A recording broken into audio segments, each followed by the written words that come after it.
नमस्कार, डेली 24 भारत देख रहे हैं आप। मैं हूं आपके साथ अनीता शर्मा। शुरुआत करते हैं उत्तर प्रदेश की बड़ी खबरों से।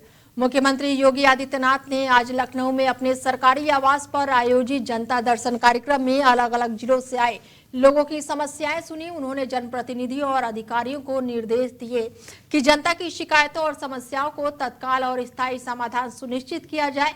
मुख्यमंत्री ने कहा कि हर व्यक्ति की समस्या को गंभीरता से लिया जाना चाहिए और अधिकारियों को इसे जल्द से जल्द हल करने का प्रभावित कदम भी उठाना चाहिए।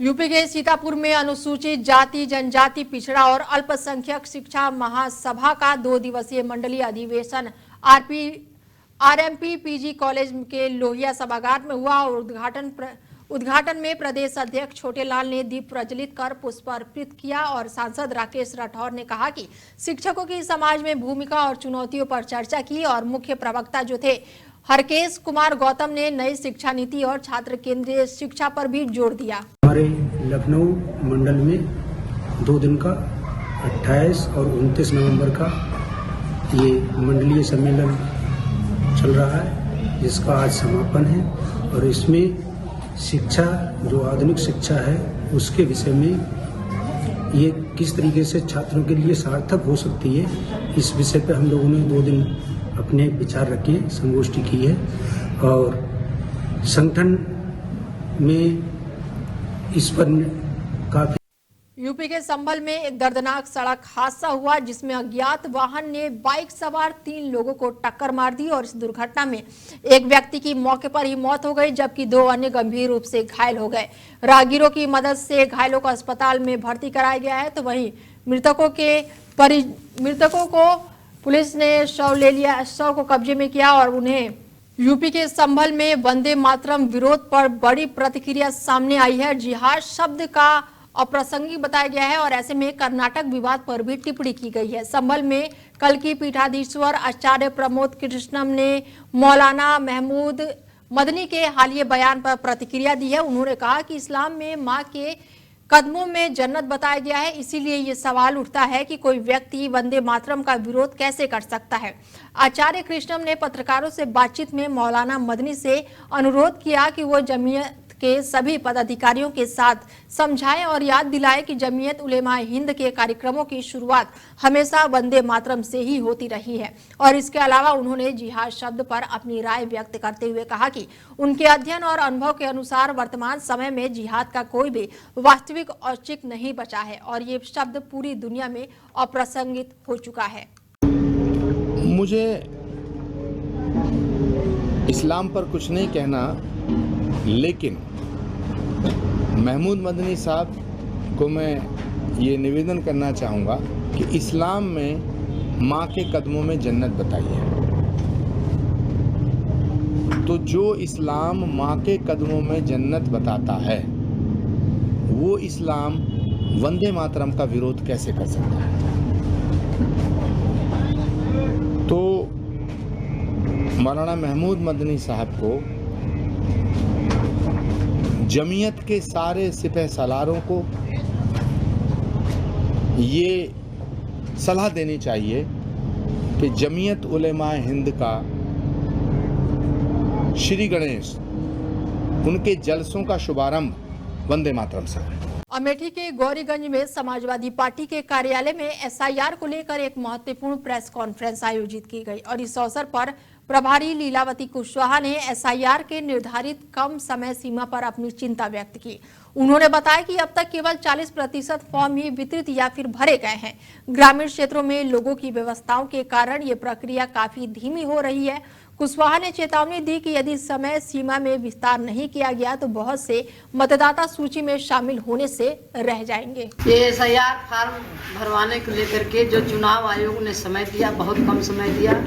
इसमें कब 40% अभी एसआईआर फार्म नहीं बढ़ पाए हैं न भर पाए। आम जनता जुताई में, बुआई में, धान की कटाई में सब लगी हुई है और कोई शादी ब्याह में लगा है। इसलिए चुनाव आयोग को चाहिए कि कम से कम 6 महीना का समय इसको दे एसआईआर फार्म भरने के लिए, और अगर नहीं होता है तो 40% जनता इससे वोट से वंचित रह जाएगी। एसआईआर अयोध्या के कैंट थाना क्षेत्र में अवैध बालू खनन का कारोबार इतनी तेजी से फल फूल रहा है कि खनन माफिया खुलेआम दबंगई दिखा रहे हैं। हालात ऐसे हैं कि खनन अधिकारी और उनकी टीम जब अवैध खनन के खिलाफ कार्रवाई करने थाने पहुंची तो उम्मीद थी कि पुलिस सहयोग करेगी, लेकिन पुलिस खुद मदद के मोड में नजर आई। थाना के भीतर ही दबंगों ने अधिकारियों के साथ अभद्र व्यवहार किया, जबकि पुलिस मौन साधे तमाशा देखती रही। कैंट इलाके में खनन ट्रकों की आवाजाही लगातार सुनाई देती है और धूल हर तरफ उड़ती है। माफिया अपने हुक्म चलाते हैं और पुलिस कहीं भी नहीं दिखाई देती। ये सवाल उठता है कि आखिर खनन माफियों के सामने पुलिस इतनी कमजोर क्यों नजर आ रही है। बलिया में कैबिनेट मंत्री संजय निषाद ने आयोजित कार्यकर्ता सम्मेलन में विवादित बयान दे दिया। उन्होंने कहा कि बलिया के लोग अंग्रेजों के समय में अंग्रेजों के सहयोगी रहे हैं और ये दलील का सिस्टम आज भी जारी है। मंत्री ने यह भी कहा कि इसी कारण बलिया पिछड़ा और बर्बाद हुआ है। उनके इस बयान ने क्षेत्र में राजनीतिक हलचल पैदा कर दी है और कार्यकर्ताओं के बीच चर्चा का विषय बनी हुई है। क्योंकि यहाँ बलिया है, यहाँ के लोग अंग्रेजों के दलाल बहुत थे, अब दलाली का सिस्टम चलता रहा अभी भी, इसीलिए बलिया भी बर्बाद है। नहीं तो बलिया बागी बलिया था। आज जो अंग्रेजों को मार कर भगाया था, देश को आजाद कराया था। इसलिए मैं 1-2 घंटे यहाँ रहूंगा, आप लोग 2 घंटे सुन लो ठीक से, क्योंकि यहाँ बलिया है।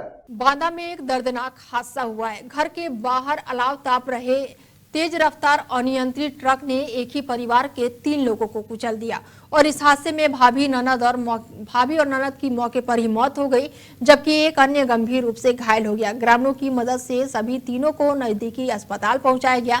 वहां पर डॉक्टरों ने ननद और भाभी को मृत घोषित कर दिया और घायल का इलाज जारी है। और ऐसे में यह घटना इलाके में शोक और सनसनी फैलाने वाली साबित हुई है। अचानक से ट्रैक्टर चल जाने के कारण 3 व्यक्तियों को चोटें आई, तो उनको त्वरित रूप से इलाज हेतु सीएससी बबेरू ले जाया गया, जहां दौरान इलाज 2 चोटिल महिलाओं की असामयिक दुखद मृत्यु हो गई, जबकि एक पुरुष का इलाज चल रहा है।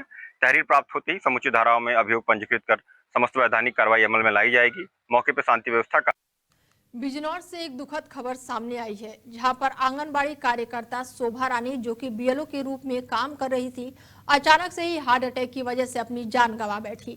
बताया जा रहा है कि शोभा रानी उसी समय एसआईआर फॉर्म जमा कराने का काम कर रही थी और गंभीर हालत में उन्हें इलाज के लिए ले जाया गया, लेकिन अब उपचार के दौरान उनकी मौत हो गई। घटना की जानकारी मिलते ही मौके पर संबंधित अधिकारी पहुंचे और स्थिति का जायजा लिया। ये घटना इलाके में सभी के लिए दुख और स्तब्ध का कारण बनी हुई है। बिजनौर से बड़ी खबर निकलकर सामने आ रही है, जहां पर प्रेमी और प्रेमिका ने अपने प्रेम संबंध को पूरा न होने के कारण आत्महत्या कर ली। बताया गया है कि शिवानी की शादी किसी अन्य जगह तय हो गई थी, जिससे दोनों हताश होकर खेत में पेड़ से लटक कर अपनी जान दे दी। घटना की सूचना खेत पर काम कर रहे किसान ने दी, जिसके बाद पुलिस तुरंत ही मौके पर पहुंची। पुलिस ने दोनों के शव को कब्जे में लेकर पोस्टमार्टम के लिए भेज दिया। ये घटना इलाके में लोगों के बीच शोक और हैरानी का कारण बनी हुई है। करीब 7:30-8 के मध्य थाना चांदपुर पुलिस को यह सूचना मिली कि चौकी क्षेत्र पांडव नगर के एक गाँव में एक युवक और युवती का शव गाँव के बाहर एक पेड़ से लटकते हुए मिला है। इस सूचना पर तत्काल स्थानीय पुलिस, उच्च अधिकारीगण एवं फील्ड यूनिट की टीम मौके पर आई। प्राथमिक जानकारी और पूछताछ करने पर यह ज्ञात हुआ कि युवक और युवती का आपस में प्रेम प्रसंग चल रहा था। युवक, जिसकी उम्र करीब 20-21 वर्ष है और युवती 18-19 के मध्य है, युवती की शादी अन्यत्र तय हो जाने के कारण दोनों ने क्षुब्ध होकर के आत्महत्या कर ली। अमेठी क्षेत्र में महिला का शव संदिग्ध परिस्थितियों में कमरे के अंदर फंदे से लटका हुआ पाया गया। ये दृश्य देखकर परिजन सहम गए और घर में हड़कंप मच गया। घटना की सूचना पर पहुंची पुलिस ने शव को कब्जे में लिया और जांच शुरू कर दी। फॉरेंसिक टीम भी घटनास्थल पर पहुंचकर सभी साक्ष्य की पड़ताल कर रही है और ऐसे में जानकारी मिली है कि मृतक महिला का पति किसी वैवाहिक कार्यक्रम में शामिल होने के लिए घर से बाहर गया हुआ था और सुबह परिजनों ने कमरे में महिला का शव फंदे से लटका हुआ देखा, जिसके बाद से परिवार में मातम फैला हुआ है। खबरों में आगे बढ़ते हैं और खबर यूपी के बिजनौर से है, जहां पर ट्रैफिक जागरूकता अभियान बिना हेलमेट वालों को चेतावनी दी गई है और एसपी ने बांटे हैं हेलमेट और सड़क सुरक्षा बढ़ाने का प्रयास किया गया है।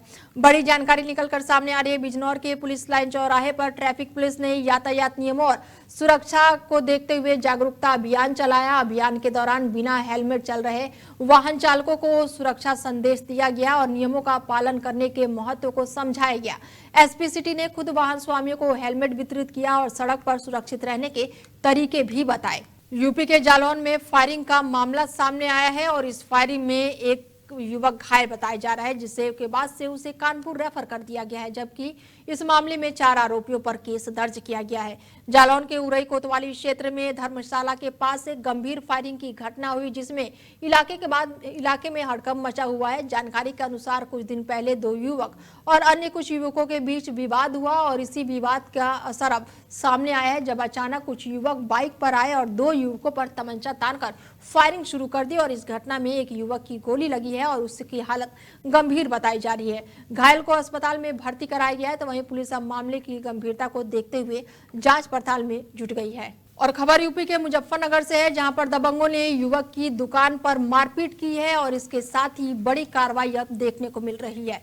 बता दें कि मुजफ्फरनगर में थाना छपरा क्षेत्र में अंग्रेजी शराब ठेके के पास एक युवक के साथ मारपीट की घटना सामने आई है। जानकारी के अनुसार घटना पर खड़े युवक ने दुकान पर गाली गलौज किया और उसके बाद से उसे मना किया गया, तो दबंग ने गोल्डी और साथियों के साथ मिलकर युवक पर मारपीट करने लगा। घटना के दौरान मारपीट के सीसीटीवी कैमरे में कैद हो गई है और ऐसे में लगातार ये वीडियो भी वायरल हो रही है और उसके बाद से पुलिस अब लगातार कार्रवाई करने में जुटी हुई है।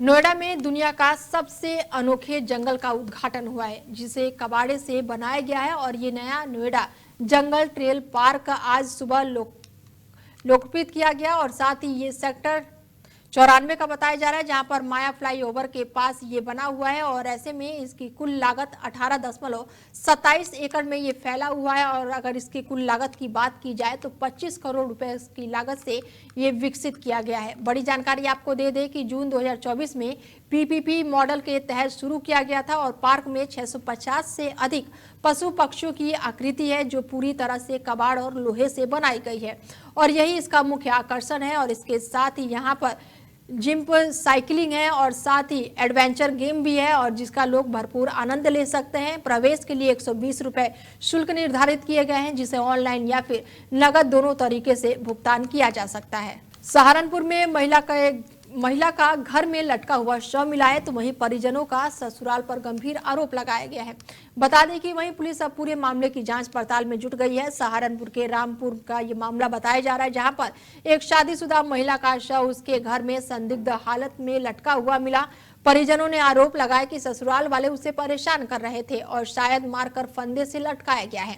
घटना के बाद से ससुराल पक्ष के लोग वहां से भाग गए हैं। पुलिस और फॉरेंसिक टीम मौके पर पहुंची है और जांच पड़ताल में जुट गई है। फिलहाल बुलेटिन में मेरे साथ इतना ही। दीजिए इजाजत, नमस्कार।